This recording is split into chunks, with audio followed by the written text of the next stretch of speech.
Good morning, Olivet. First, I want to say thank you to everyone who has supported me through my middle and high school years.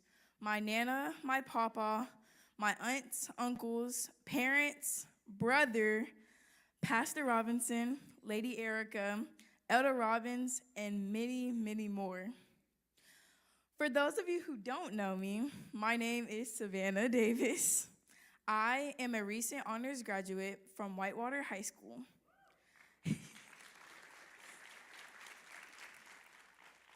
Now I'm going to share like a little story. Now some may call my story a setback, but I call it a liftoff.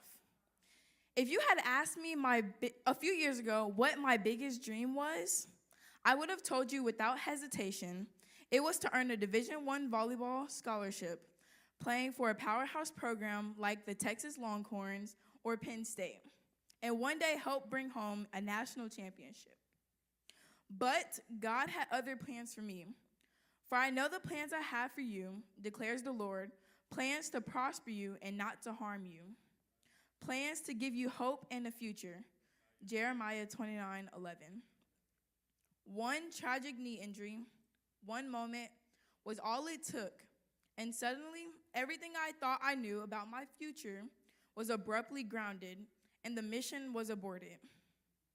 I was no longer the triathlete, no longer chasing a future I had trained my entire life for. I actually sat in this very room 2 years ago, crying to Elder Robbins after I heard another Olivet graduate story so similar to what had happened to me in that moment. I did not want that to be my story.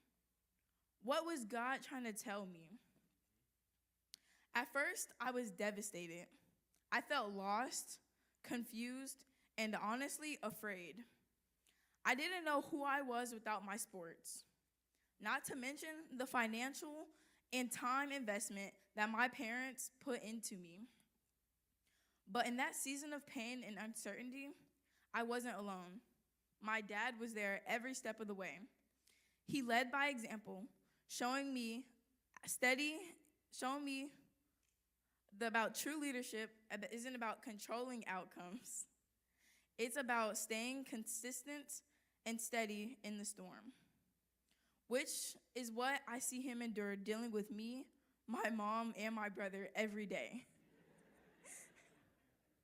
He reminded me that I was more than an athlete, more than a scorer, that my identity wasn't tied to the court or the field. When I questioned my purpose, he reminded me of my strength. When I was ready to give up, he pointed me back to God, to my faith, and to the bigger picture I couldn't yet see. Because of him, I learned to see my injury not as an end, but as a new beginning. I started getting more involved in the leadership at church, accumulating over 200 community service hours, earning several medals and awards such as DECA, Georgia State University's regional medal, becoming my high school's prom queen, and most honored recognition was being awarded as Olivet's inaugural Viber of the Year.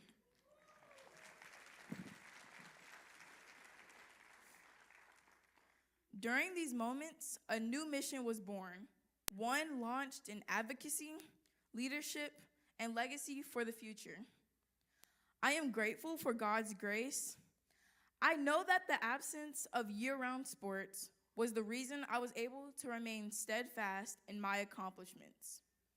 It was no longer my dream to be a sports athlete, but now I wanted to be an advocate for the athletes, from hockey all the way to women's flag football.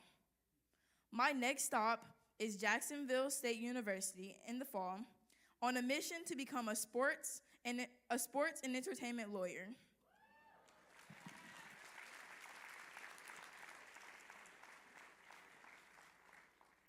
Helping athletes through NIL deals and contracts that will build generational wealth and know their worth beyond the court. Just like rockets need a solid launch pad to break free from gravity, I found mine in faith. my family, and my dad's wisdom, my college journey isn't about chasing success, it's about launching a legacy. A legacy built from pain, powered by purpose, and guided by leadership that never gave up on me. So, no, I may never return to the court like I once dreamed, but I'm stepping into something even bigger. And this time, my dreams aren't just for me, they're for every athlete who needs a voice, a God, and a reason to believe they're more than a jersey number 2. Savannah Davis, legacy of Stallone Davis, signing out and ready for takeoff.